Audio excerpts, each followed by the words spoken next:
S'il y a bien un théorème à connaître en géométrie en troisième, c'est bien le théorème de Pythagore et sa réciproque. Avant de passer au théorème, il faut bien comprendre le fonctionnement de la touche x au carré de la calculatrice, qui est évidemment en rapport avec la notion de carré en géométrie. Pour comprendre le fonctionnement de cette touche, qui se trouve ici sur ces calculatrices, entrons un nombre 5, puis appuyons sur cette touche, apparaît un petit 2, ça se lit 5 au carré. 5 au carré donne 25, en effet c'est le résultat de l'opération 5 fois 5, 5 fois 5 égale 25, c'est donc l'aire du carré rose ici, qui serait de côté 5, 5 fois 5 égale 25. Utilisons cette touche avec une autre valeur, 3,75, 3,75 au carré, ça donne 14,0625. Cette touche est à associer à une autre fonction de la calculatrice, qui est la fonction racine carrée. Alors, ça va dépendre des calculatrices. Sur certaines calculatrices, comme la Citizen, on trouve cette fonction en accès direct, par une touche. Sur d'autres calculatrices, comme la TI Collège, la rouge que vous avez sous les yeux, c'est une touche secondaire. Donc, pour avoir accès à la fonction, il faut d'abord appuyer sur la touche seconde. Quoi qu'il en soit, si on utilise cette touche ou cette séquence de touches, apparaît le symbole racine carrée. Puis on entre l'argument, c'est-à-dire le nombre. Si je rentre 49 par exemple, apparaît racine de 49, dont la valeur est 7. C'est bien l'inverse de la fonction carré, car 7 au carré aurait donné 49, donc racine de 49 c'est 7.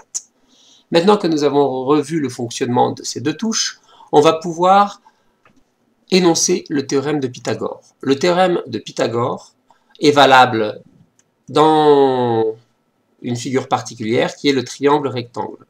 Dans un triangle rectangle, il y a un côté particulier qui s'appelle l'hypoténuse, qui est le côté en face de l'angle droit, c'est-à-dire dans un triangle rectangle le plus grand des trois côtés.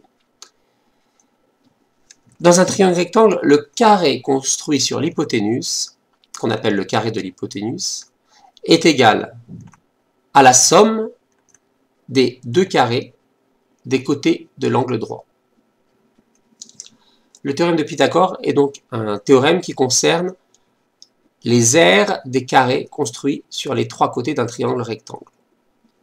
Si on donne des noms aux trois sommets de notre triangle, on peut l'énoncer de manière plus condensée.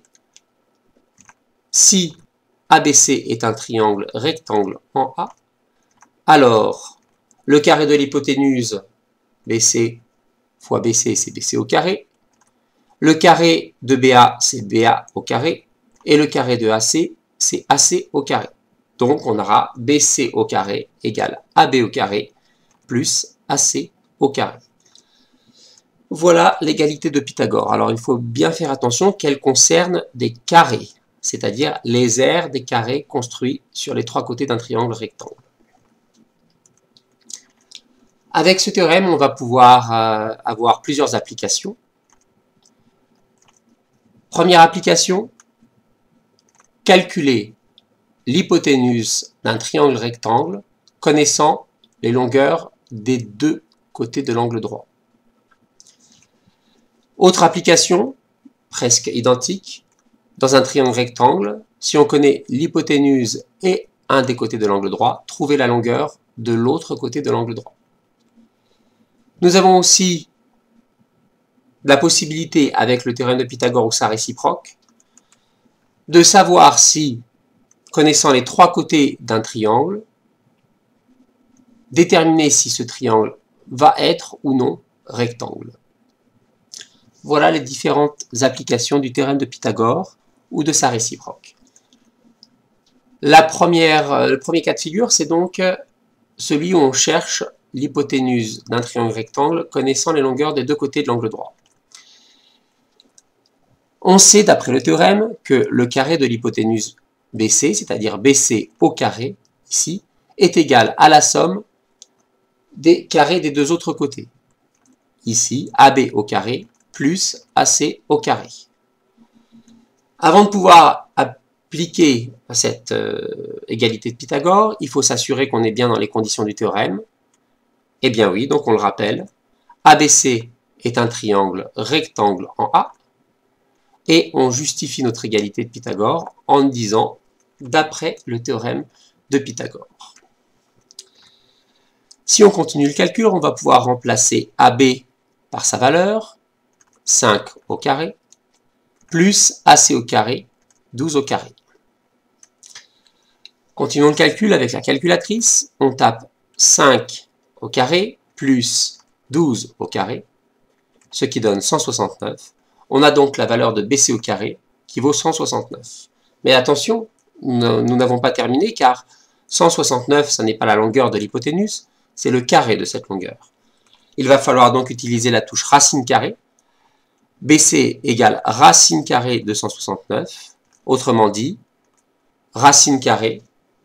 On peut d'ailleurs, pour ne pas avoir à retaper 169, utiliser la touche ANS de la calculatrice. ANS veut dire answer, réponse, ce qui redonne la valeur du dernier argument affiché, du dernier nombre affiché sur notre calculatrice, qui était 169. On appuie sur égal, et on trouve 13. BC est donc égal à 13. Il ne faut pas oublier de rajouter l'unité, ici c'était des centimètres, donc BC égale 13 cm. Voilà la première utilisation du théorème de Pythagore.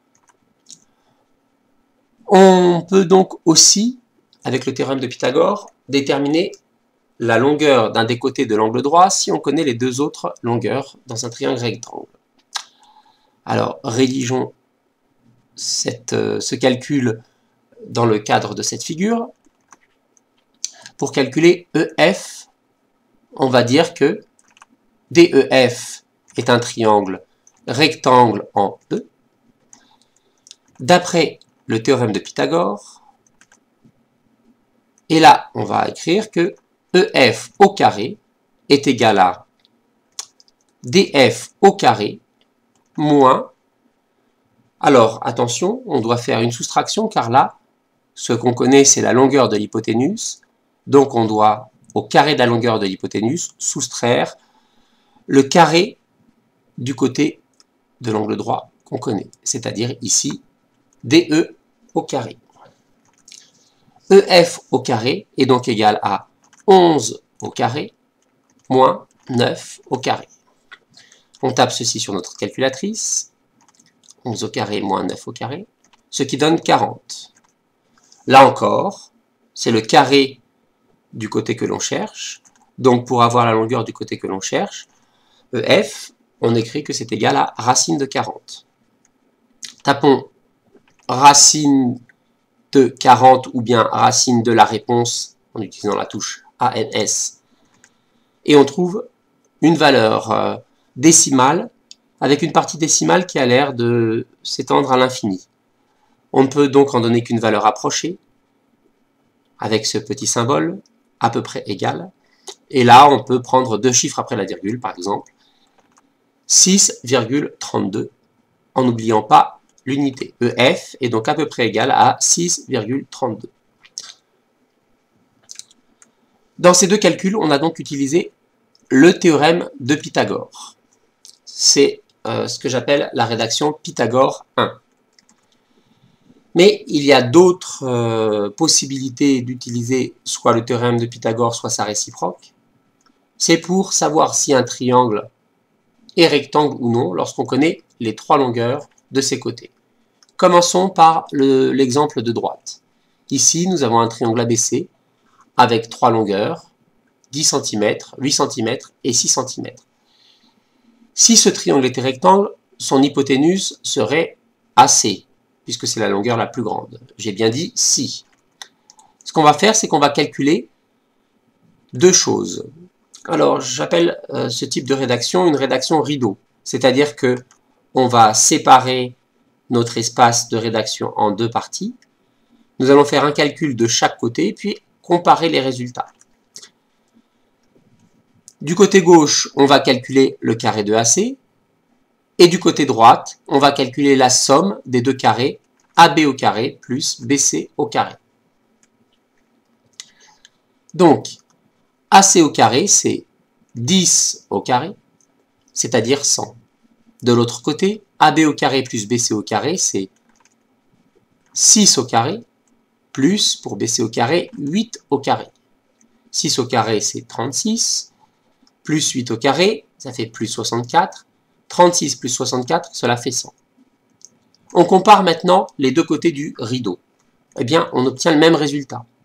Dans ce cas-là, on va pouvoir conclure que le triangle est rectangle.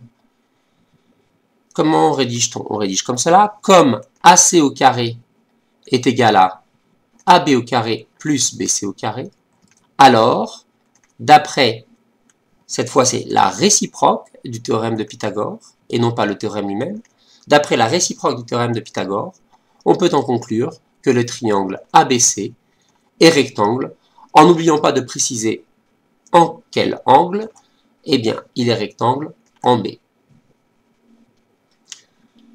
Ceci est une rédaction qui fait intervenir la réciproque du théorème de Pythagore. Nous allons voir le dernier cas de figure pour le triangle HGK à l'écran. Alors, on calcule de même deux choses pour les comparer à la fin. Le plus grand des côtés étant HG, on va donc mettre d'un côté HG au carré et de l'autre côté HK au carré plus KG au carré. HG au carré, c'est 9 au carré, ce qui fait 9 fois 9, 81. HK au carré plus KG au carré, cela fait 6 au carré plus 7 au carré. 6 au carré, c'est 36, 7 au carré, c'est 49, et quand on additionne ces deux valeurs, ça fait 85. Comparons maintenant les deux valeurs que nous avons obtenues, 81 et 85. Cette fois, on voit que ce ne sont pas les mêmes résultats, donc on va pouvoir conclure que le triangle n'est pas rectangle. Voici comment on rédige. Comme HG carré n'est pas égal à HK carré plus KG carré, alors, d'après la contraposée du théorème de Pythagore, cette fois on conclut avec la contraposée, on conclut que le triangle GHK n'est pas rectangle. Voilà. Dans cette rédaction, nous avons utilisé la contraposée du théorème de Pythagore, qui est en fait équivalent au théorème de Pythagore. J'appelle ces rédactions que nous venons de voir la rédaction Pythagore 2 pour la contraposée de Pythagore et la rédaction Pythagore 2 bis pour la réciproque de Pythagore. Je vous ai distribué les rédactions, les modèles de rédaction de ces trois rédactions-là, et vous les avez collés à la fin de votre cahier. Vous devez donc absolument les connaître, je dirais presque au mot près. Voilà, c'était donc le cours sur le théorème de Pythagore et sa réciproque.